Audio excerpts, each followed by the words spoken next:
आपले सगळ्यांचे मित्र माननीय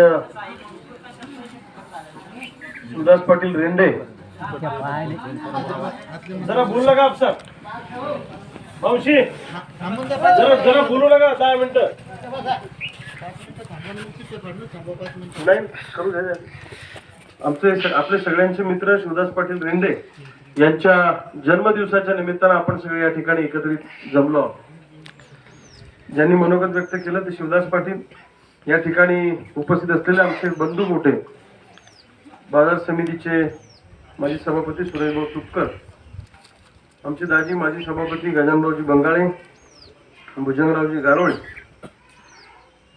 ज्यांनी या ठिकाणी मनोगत व्यक्त केलं ते ज्येष्ठ नेते आणि आमचे मार्गदर्शक आदरणीय बद्रीभाऊ वाघ, त्याचबरोबर सुधीरप्पा बेंदाडे, सरपंच सुनीलभाऊ जगताप, आमचे मित्र ललित शेठ अग्रवाल, मधुभाऊ खरात, सुरेशभाऊ खरात, संजयरावजी हाडे, आदरणीय आमचे पंजाबरावजी हाडे, विलासाबा रेंडे, दत्ता पाटील सुरुशे, दिलीप अण्णा काळे, संजयजी घाडगे, बबनराव केंदळे, रामराव सरपंच, आमचे मित्र रमेश दंदाले सर, आमचे दुसरे मित्र संजयजी पांचाळ, आमचे बंधू अनिल भाऊ तुपकर, गजाननजी तुपकर, विजय तुपकर, प्रदीप भाऊ तुपकर, सतीश तुपकर सर, त्याचबरोबर शिवाजी महाराज तुपकर, रफिक शेठ, भास्करराव पाटील, विनोदजी खरात, अनंत दहातोंडे, आमचे मित्र पत्रकार सचिन खंडारे, दुसरे पत्रकार मित्र आमचे अशोकरावजी इंगळे, दीपक नागरे सर, केशवरावजी बंगाळे, निवृत्ती बागायतदारजी खरात, अशोकराव बंगाळे आणि सर्वच या ठिकाणी उपस्थित असलेली प्रतिष्ठित मंडळी आणि या आरोग्य शिबिराला लाभ घेण्यासाठी आलेले गावातले सगळे नागरिक. खरं तर मी कधीच कोणत्या नेत्याच्या वाढदिवसाला शक्यतोवर जात नाही. फारच अगदी जवळचा असेल किंवा मला वाटलं आतून की इथं गेलं पाहिजे तरच मी जातो, नाही तर मी जातच नाही. पण मी शिवदास भाऊच्या वाढदिवसाला याच्यासाठी आलो. पक्ष पार्टी राजकारण हा नंतरचा भाग आहे आणि आता तसंही पक्षाचं आणि पार्टीचं राजकारण काही फारसं राहिलेलं नाही. आता सगळं माणसावर येऊन ठेपलेलं आहे. त्यामुळं मला कायम असं वाटतं की मी जे काम करतो ते शिवदास भाऊ काम करतात. शेती आणि शेतकऱ्यांचे प्रश्न घेऊन लढणं, राजकारणात जसा माणूस लागतो, किती सोज्वळ असला पाहिजे माणूस, किती विनयशील असला पाहिजे, किती समजदार असला पाहिजे, त्याचं मूर्तिमंत उदाहरण म्हणजे शिवदास पाटील आहे. अतिशय विनयशील, अतिशय विनम्रपणे. मी तसा खूप आक्रमक आहे, पण अनेक वेळा जेव्हा काही प्रसंग येतात, अनेक प्रसंगांमध्ये आम्ही उठतो बसतो, चर्चा होतात, अनेक कामं असतात. एखादा माणूस किती आक्रमकतेनं बोलला, किती रागात बोलला, तरी शिवदास पाटलाची भूमिका ही कायम सामंजस्यानं आणि मिटवण्याची असते. ही मी अनेक वेळा पाहिलेलं आहे. म्हणजे जसा माणूस राजकारणात लागतो तसा माणूस म्हणजे शिवदास पाटील. मी का आलो त्यांच्या वाढदिवसाला? नेत्यांच्या वाढदिवसाला सरी जत्रा उलटते आणि आपल्याला बी सवय आहे की आपले वाढदिवस राहिले चालते पण नेत्याचे पहिले घाला. पण एक ग्रामीण भागातला शेतकऱ्याचा पोरगा पार्श्वभूमी नसताना राजकारणामध्ये झेपावू पाहतोय, डोकावू पाहतोय, काहीतरी करू पाहतोय, अशा माणसाच्या पाठीशी आपण उभं राहिलं पाहिजे. ही माझी सुरुवातीपासूनची धारणा आहे. मग तो माणूस कोणत्या पक्षात आहे मी बघत नाही, पण माणूस म्हणून त्या माणसावर व्यक्तिशः आम्ही प्रचंड प्रेम करणारा कार्यकर्ता आहे. आणि म्हणून मी आज आवर्जून शिवदास पाटलाच्या वाढदिवसाला मला जसा आमच्या मंडळीचा फोन आला, प्रदीप भाऊचा आणि या सगळ्या मंडळीचा, तर मी एका सेकंदात काही विचार न करता, माझी डायरी न बघता मी म्हटलं मी कार्यक्रमाला येतो, कसं ऍडजस्ट करायचं माझं मी पाहतो, पण मी येतो. कारण या माणसाच्या सुखदुःखामध्ये आपण सहभागी झालं पाहिजे. मोठमोठ्या नेत्यांचे वाढदिवस तर सगळेच करतात, परंतु आपल्या माणसाचा, आपल्या मातीतल्या माणसाचा, लढणाऱ्या माणसाचं कौतुक झालं पाहिजे. तुम्ही सांगितलं की तुमचा पहिलाच वाढदिवस आहे. मी पण आयुष्यात कधी वाढदिवस करत नाही. तुम्हाला मी सांगतो, 20 वर्ष मला आता राजकारणात किंवा चळवळीत काम करताना झाले, मी एक बॅनर सुद्धा आजपर्यंत कधी वाढदिवसाचं लावलेलं नाही. आणि स्वतःचे पैसे खर्च करून जर स्वतःच्या वाढदिवसाला बॅनर लावायची वेळ येत असेल तर याच्यात का वाईट दिवस कोणता आहे? लोकांनी लावले गोष्ट वेगळी आहे. बद्रीभाऊ बरोबर आहे का? आमच्या बुलढाण्यात जर तुम्ही आले तर जागा शिल्लक नाही, बॅनरच बॅनर आहे सगळीकडे. म्हणजे दिसल तिथं, फक्त लोकांच्या घरावर लावता येत नाही म्हणून तेवढं राहिलं, आता नाही तर सर्व ठिकाणी बॅनरच बॅनर आहे आमच्याकडे. लोक कावले चेहरे पाहू पाहू लोकांच्या. काय सांगा तुम्हाला इमानदारीने, लोकांना आता इरिटेट होतंय का मला या गोष्टीचा. म्हणजे आपणच 5-50 लाख खर्च करायचे, आपणच आपले बॅनर लावायचे, आपणच आपल्यावर अगरबत्त्या ओढून घ्यायच्या, याच्यापेक्षा आपल्यासाठी इतरांनी करणं. जसं आता शिवदास भाऊसाठी इथं शिबिर ठेवलं, या गावातल्या मंडळीनं पुढाकार घेतला, ही चांगली गोष्ट आहे. आणि म्हणून ज्याच्या पाठीमागे कुणी नाही, ज्याचा कुणी राजकारणात गॉडफादर नाही, अशा माणसाच्या बरोबर आपण सगळ्या लोकांनी राहिलं पाहिजे. मला सगळ्यात जास्त कौतुक काय वाटलं, पंचक्रोशीतले सगळे नागरवाड्याचे लोक तुम्ही इथे आहात शिवदास भाऊसाठी. अर्थात त्यांच्या स्वभावामुळे, त्यांच्या प्रेमापोटी तुम्ही सगळी मंडळी या ठिकाणी आलेले आहेत. आणि मला काय असं वाटतं, वाढदिवस वगैरे ह्या गोष्टी एक निमित्त मात्र असतं. मी काय करतो वाढदिवसाला, मी सकाळी 7ला एकदा उभा राहिलो असा की मी रात्री 12-1 लोक असंच उभा असतो. मी लगविल बी जात नाही. भेटणारे येतात, त्यांना भेटतो, त्यांच्याशी बोलतो, गप्पा मारतो, कामं करत राहतो. रुटीन दिवस आहे आपल्यासाठी. आपल्यासाठी काय वेगळं नसतं वाढदिवस म्हणजे. पण या निमित्तानं या माणसाचा लेखाजोखा, सगळ्यांच्या भेटीगाठी, काय केलं बाबा या माणसानं. म्हणून मला असं वाटतं की जी चांगली माणसं आहेत, लढणारी माणसं आहेत, प्रामाणिक माणसं आहेत, त्यांच्या बरोबरीनं आपण खऱ्या अर्थानं उभं राहिलं पाहिजे. सकाळी माझ्या एका अमरावतीच्या मित्राचा फोन आला आणि मग असंच आमचा सहज चर्चा चालू होती. ते म्हणजे मला असं आंदोलन करायचंय, तसं आंदोलन करायचं. मी म्हटलं जरा सांभाळून करा, आम्ही लय जीव घेणे आंदोलन केले म्हटलं, तर तुम्ही सांभाळून करा. मग चर्चा निघता निघता ते म्हणला, मी म्हटलं जीव घेणं आंदोलन करू नका हे सांगायचा मला अधिकार नाही, कारण मी करतो जीव घेणं आंदोलन, पण मी सही सलामत त्यातून बाहेरही निघतो. तेवढं टेक्निक मला आता अवगत झालेलं आहे. तर म्हटलं सांभाळून करा तुम्ही, असं मी त्यांना सांगत होतो. सहज सकाळी आमची चर्चा झाली. मी त्यांना असं समोरच्याला असं म्हटलं की प्रामाणिकपणे लोकांसाठी लढणाऱ्याच लोकांना लोक निवडून देतात असं काही नाहीये.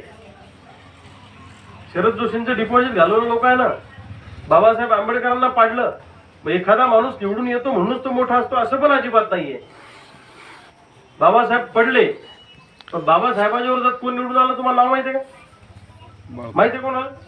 तुम्हाला माहित असेल, बाकीच्याला माहिती आहे का? नाही.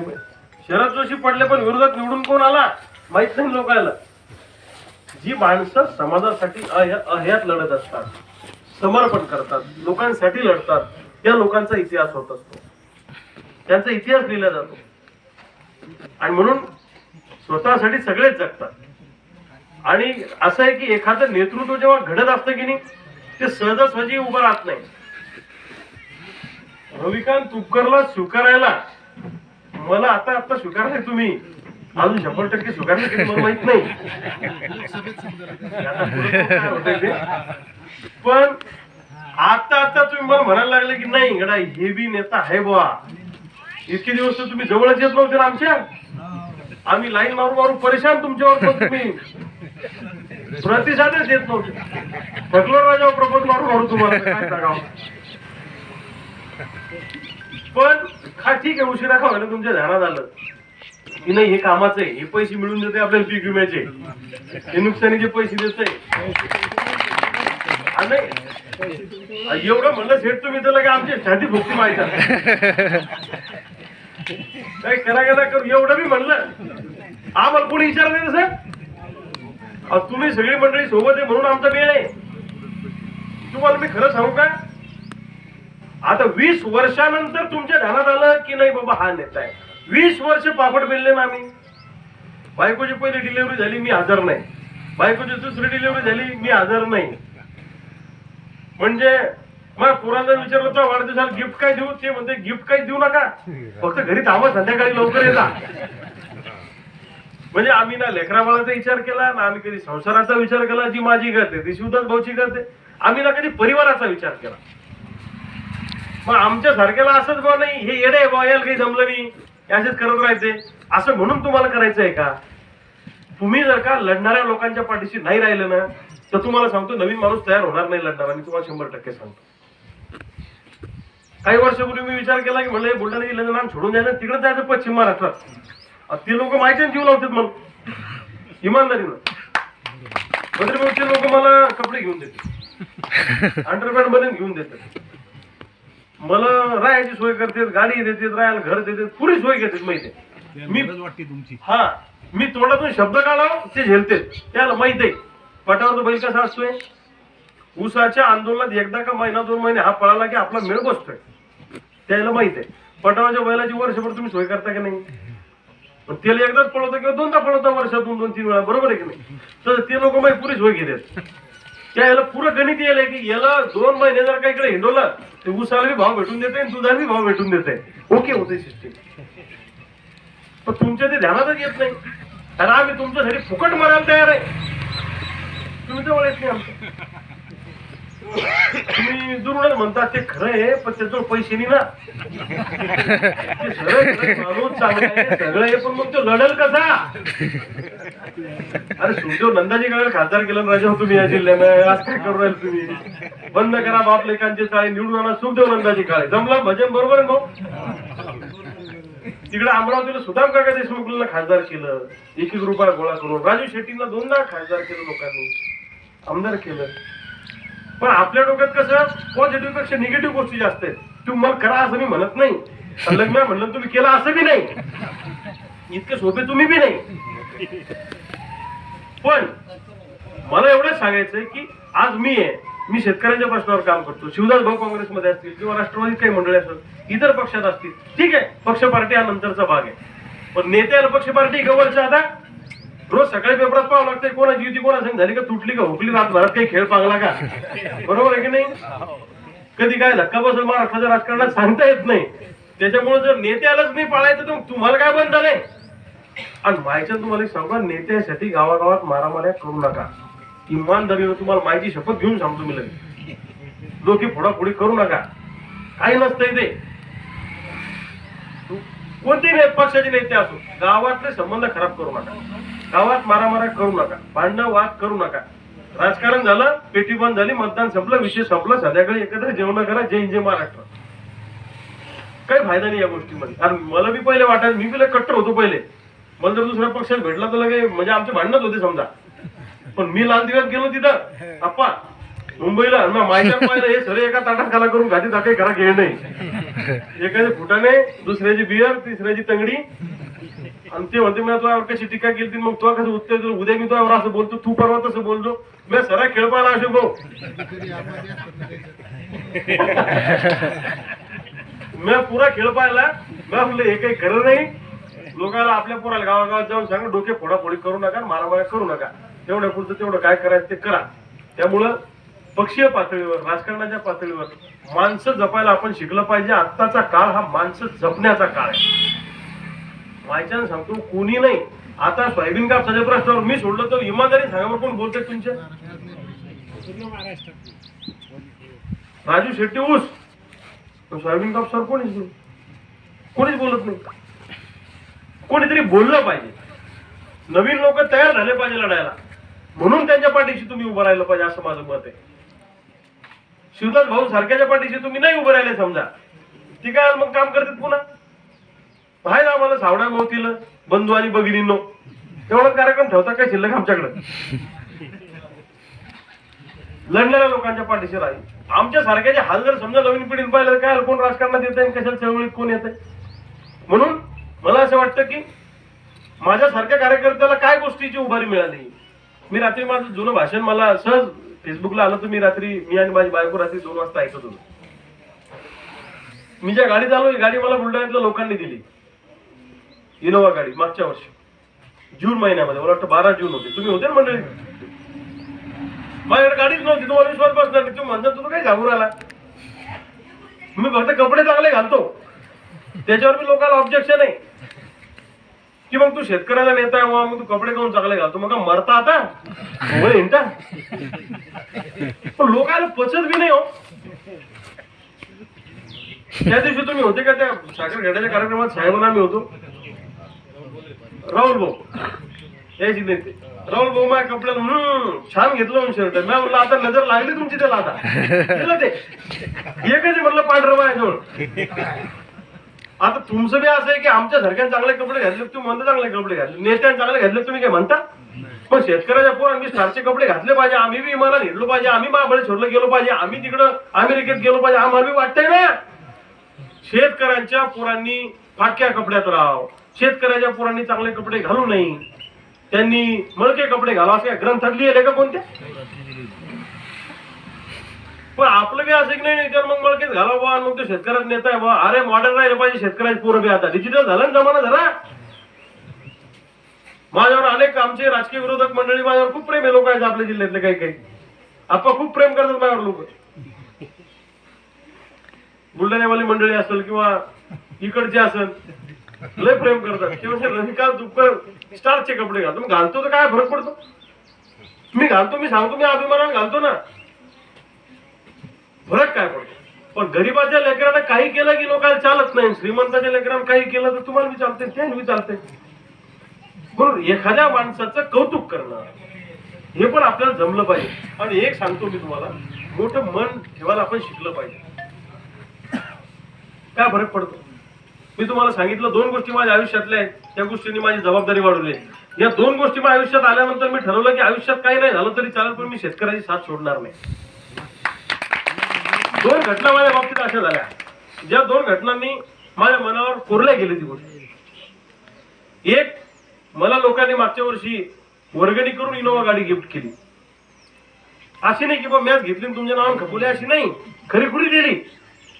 आणि 5,000 लोकांच्या उपस्थितीमध्ये बुलढाण्याला कविवर्य विठ्ठल वाघ, पोपटराव पवार, सत्यपाल महाराज, आदरणीय भाईजी, संदीप काळे साहेब, आरोग्यमंत्र्यांचे PS ओमप्रकाश शेट्टे साहेब, या लोकांच्या उपस्थितीमध्ये राणा चंदन यांच्या मिसेसच्या हातून त्या गाडीची पूजा करून ती गाडी मला दिली. एवढंच नाही तर 5 लाख रुपये चिखलीच्या लोकांनी मला डिझेलला दिले, मित्रमंडळीने आमच्या. तुम्ही होते तिथे, तुमच्यापैकी अनेकांनी वर्गणी त्यात टाकली असेल, मला माहित आहे. आणि प्रभू काका बायकरांनी पुढाकार घेतला आपल्या किनवळ्याचे. डॉक्टर गणेश गायकवाड आपले बुलढाण्याचे सर्जन, ही सगळी मंडळी होती. त्या घटनेनं माझी जबाबदारी अशी वाढवली, 32 लाखाची गाडी आणि 5 लाख रुपये डिझेलला दिले. याच्यापेक्षा कोणता पुरस्कार असू शकतो आयुष्यात मोठा? सांगा बरं तुम्ही मला. माझ्यासाठी हा पद्मश्री आहे. आणि त्या बुलढाणा जिल्ह्यातल्या लोकांना करावं ही सगळ्यात मोठी गोष्ट आहे. पुन्हा त्यातल्या त्यात त्यामुळे माझी जबाबदारी प्रचंड वाढवली त्या घटनेनं. की तुम्ही जे हार टाकता की नाही, आम्ही या हाराकडे नुसतं हार म्हणून पाहत नाही. तुम्ही एक हार वाढवला की आमची जबाबदारी अजून वाढत जाते. लक्षात घ्या तुम्ही भविष्यातली, ते आम्हाला वाकडं पाऊल टाकता येत नाही.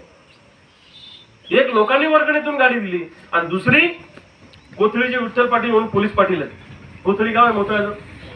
मी त्यांच्या घरी सांत्वनाला गेलो, वडील वारल्यावर 3-4थ्या दिवशी. ते रडायला लागले मला पाहिल्यावर. वडील त्यांचं मोठं नाव होतं, त्यांच्या वडिलांचं. त्यांनी ZP सदस्य घडवले, पंचायत समिती सदस्य घडवले, त्या परिसरातले अनेक नेते त्यांनी घडवले. मोठा माणूस, त्यांना मानणारा एक वर्ग, आध्यात्मिक क्षेत्रात काम करणारा माणूस, प्रचंड वाचन असणारा माणूस, विठ्ठल पाटलाचे वडील. आणि मी त्यांच्या घरी गेल्यावरती विठ्ठल पाटील रडायला लागले. अरे म्हटलं तुम्ही रडता का? त्यांचं वय झालं होतं, ते गेले आता. तर ते वडिलांच्या दुःखात रडतच होते, पण त्यांना मला काहीतरी सांगायचं होतं, पण त्यांना सांगता येत नव्हतं. त्यांनी पोराला बायकोला बोलवलं किचन मधून आता, आणि म्हणले बाबांनी मरायच्या आधी, श्वास सोडायच्या आधी, आदल्या दिवशी आपल्याला काय सांगितलं म्हणलं. त्यांच्या बायकोने पोरांनी माझ्याकडे पाहिलं, त्यांनी सांगितलं रडता रडता की आमच्या बाबांनी सांगितलं की गडा विठ्ठल, आपण खूप लोकांना मोठं केलं गड्या राजकारणात, कोणाला आमदार केलं, कोणाला सभापती केलं, कोणाला ZP सदस्य केलं, लय जणांना केलं. पण माझी जाता जाता एवढीच इच्छा आहे की रविकांत तुपकर नावाचा पोरगा जवळ आपल्या गावात येईल, तेव्हा त्याला घरी बोलवायचं, त्याच्या पाटावर पाय धुवायचे, आपल्या घरी बोलून त्याच्या पायाचं पूजन करायचं. आणि प्रत्येक वेळी गावात जवळ येईल तेव्हा आपल्या घरी त्याचं पाद्य पूजन करायचं आणि सगळ्या घरात त्याचं दर्शन घ्यायचं. और मी हे ऐकल्यावर एकदम माझ्या मेंदूच्या म्हणजे नसच फाटली, माझ्या डोळ्यात पाणी आलं. आम्ही गप्पा करून सांत्वन करून निघायला लागलो.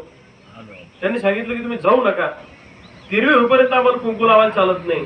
पण त्या माणसानं 4थ्या दिवशी वडील वारल्यावर माझं पाद्यपूजन केलं, माझी इच्छा नसताना केलं. आता ही घटना म्हणजे मेंदूची नस फाटायची पाळी आपल्या सारख्या माणसाला सहन नाही होत, आपली एवढी लायकी नाही. त्या घटनेनं माझ्या आयुष्यातली सगळ्यात मोठी जबाबदारी वाढवली की मला आयुष्यात एकही पाऊल चुकीचं टाकता येणार नाही, एकही चुकीचं काम माझ्या हातून मला करता येणार नाही. मला मोह, माया, मत्सर, द्वेष या सगळ्या गोष्टींपासून लांब राहावं लागणार आहे. हे त्या घटनेनं मला त्या दिवशी शिकवलं, माझ्या मनावर ते कोरल्या गेलं. आणि म्हणून मी ठरवलं की आयुष्यभर आपल्याला सामान्य माणसांबरोबर राहायचं आहे. काय जे व्हायचं ते होईल, पद येतील, पद जातील, आता मी होतो महामंडळाचा अध्यक्ष होतो, लाल दिवा होता, आला आणि गेला. तुम्हाला समजला का आला गावा गेला? एक क्षणिक आहे, क्षणभंगूर आहे. पण लढणारी माणसं जिवंत राहिली पाहिजे, याच्यासाठी त्यांना जपणं, त्यांची काळजी घेणं, त्यांना ताकद देणं ही तुमची आमची सगळ्यांची जबाबदारी. अजिम नवाजराव आपले साखर खेळायचे, कोमात होते 2 महिने, अगदी साखर खेळायचे. आम्ही बुलढाण्याचे, काही संबंध आमचा? पण आम्ही बुलढाण्याच्या मित्रांनी पटापट पैसे जमा केले, राजेंद्र काळे साहेबांनी आम्ही, आणि ताबडतोब त्यांच्या मुलाला दवाखान्यात पाठवले. काही गोष्टी बाहेरून आणायच्या होत्या, सांगायच्या गोष्टी नाही तिथं, खरं ते सांगितलं नाही पाहिजे. पण प्रतिभा खूप कमी लोकांमध्ये असते, क्षमता, अंगभूत कौशल्य खूप कमी लोकांमध्ये असतात. ज्यांच्यामध्ये प्रतिभा आहे त्या लोकांची प्रतिभा आपण जपली पाहिजे असं मला वाटतं. सगळेच माणसं समाजासाठी लढणारे नसतात, आणि एक एक नेतृत्व तयार करणं, त्या नेतृत्वाला प्रामाणिकता सिद्ध करणं, लोकांच्या कसोटीवर उतरणं 2-2 दशकं जातात हो. मला जर मी मागे वळून पाहिलं 20 वर्षात मी काय केलं, तुम्हाला काही दिसत नाही काय केलं. केलं खूप, पण ते काही ध्यानात नाही आता काय काय केलं. म्हणून एक ठरवलं की आयुष्यात राज्यातल्या शेतकऱ्यांसोबत राहायचं, शेतकऱ्यांचे प्रश्न घेऊन लढत राहायचं. आणि तुमची पण जबाबदारी आहे की तुम्ही चळवळीतले जे कार्यकर्ते, शिवदास भाऊंसारखी मंडळी आहे, यांना जपा, यांना ताकद द्या, यांच्या बरोबर राहा. एवढीच माझी तुम्हाला सगळ्यांना विनंती आहे. आजचा प्रसंग हा खरं तर वाढदिवसाचा आहे, पण भगतसिंग जिथे गेले त्या व्यासपीठावर स्वातंत्र्याचा विचार मांडायचे, म्हणून मी जाईल त्या व्यासपीठावर शेतकऱ्याच्या स्वातंत्र्याचा, लढण्याचा, घामाच्या दामाचा विचार मांडण्याचं काम सातत्यानं त्या ठिकाणी करत असतो. शिवदास भाऊंना आपल्या सगळ्यांच्या वतीनं जन्मदिवसाच्या निमित्तानं शुभेच्छा देतो. चांगल्या माणसांच्या पाठीशी समाज उभा राहिला नाही, चोर उचक्यांच्या पाठीशी जर का समाज उभा राहिला तर उद्या चांगली माणसं तयार होणार नाहीत. म्हणून चांगल्या माणसांच्या पाठीशी उभा राहा. तो समोरचा त्याचं काय व्हायचं ते होईल, पण तुम्हाला समाधान राहील की मी चांगल्या माणसाबरोबर. आणि जेव्हा एखादं नेतृत्व उभं राहतं की नाही, तेव्हा त्याला तपश्चर्या करावी लागते, त्याला अनेक आचारसंहिता पाळाव्या लागतात. ज्यानं मला 11वी-12वीत पाहिलं की नाही, 11वी-12वीत ज्या पोरांनी मला पाहिलं ते मला म्हणूच शकत नाही की मी आता जर रविकांत तुपकर तो आता रविकांत तुपकर. मी इतका बंड होतो शाळेत. तिसऱ्या दिवशी मारामाऱ्या भांडण भानगडीच गावले होते मला बुलढाण्यातले लोक. म्हणजे डॉन म्हणून प्रतिमा तयार व्हायला लागली होती माहिती. पण मी ठरवून घेतलं, मला माझे लहान काका आहेत त्यांनी सांगितलं, दूरदर्शनमध्ये इंजिनियर आहेत ते, स्वाध्याय परिवारात काम करतात, त्यांनी सांगितलं तुझ्यामध्ये खूप एनर्जी आहे, ही एनर्जी तू चांगल्या कामात लावली तर तू खूप मोठा माणूस होशील. मी माझी एनर्जी पवित्र कामामध्ये लावली. मी तुम्हाला अभिमानानं सांगेल, आयुष्यात मी अजून दारूचा घोट घेतलेला नाही, तंबाखू नाही, सिगरेट नाही, गुटखा नाही, माझ्या गाडीतली कोणी तंबाखू खात नाही. हे सगळं 20 वर्षाच्या राजकारणात मी पाळलेला कार्यकर्ता आहे. तुम्ही आचारसंहिता पाळावीच लागेल, तुम्हाला तपश्चर्या करावीच लागेल, त्याच्याशिवाय तुम्ही हा प्रवास शक्य होत नाही. मी फार छोटा कार्यकर्ता आहे. आमदारक्या, खासदारक्या, मंत्रीपद हे बिरुद माझ्या दृष्टीने छोटे आहेत, परंतु माणूस म्हणून समाजामध्ये तुम्हाला किंमत असली पाहिजे. मी बुलढाण्याच्या कोणत्याच हॉटेलीत जेवायला जात नाही. मी गेलो की बारमधले 8 लोक तोंडाला बोलत नाही तर पळून जातात. 4 वाटी याच्या समोर दारू पिणं.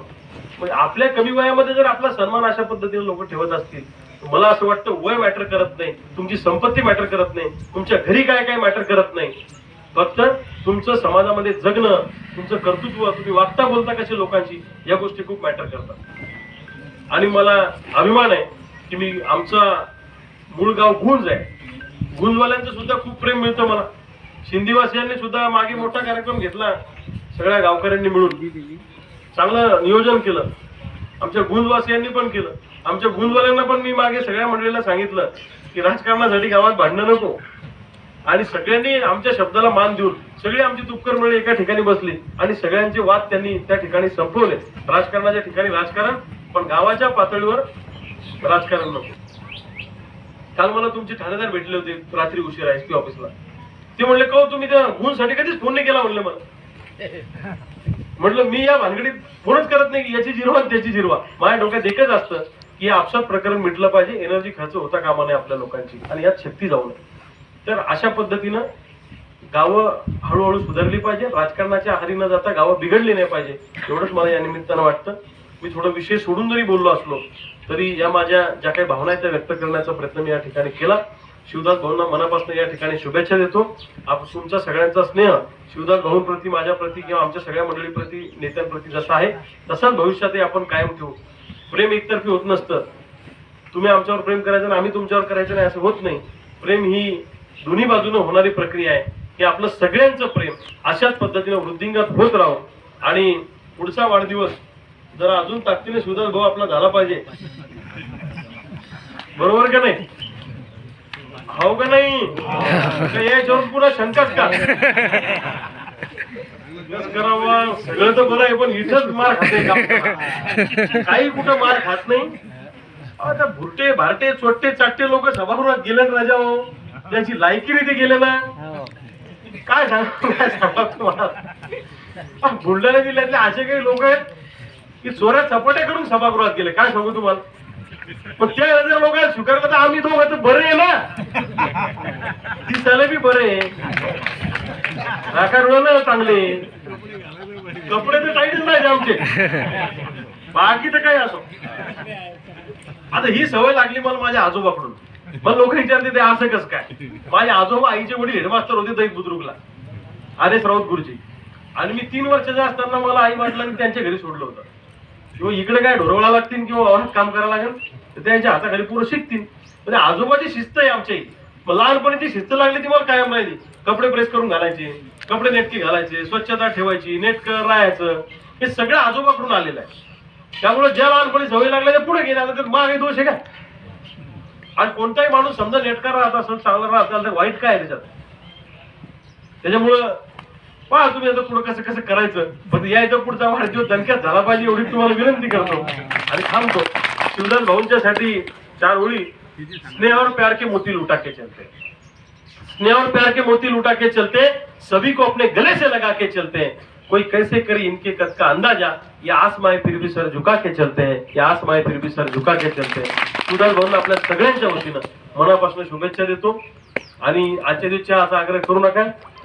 जालन्याला 11 वाजता कार्यक्रम आहे. सगळे राशन दुकानदार महाराष्ट्रातले त्या ठिकाणी येत आहेत. डीबीटीचा कार्यक्रम आहे आणि त्या कार्यक्रमाचा प्रमुख मीच आहे. त्यामुळं आपली सगळ्यांची रजा घेऊन त्या कार्यक्रमाला निघतो. धन्यवाद. रामराम.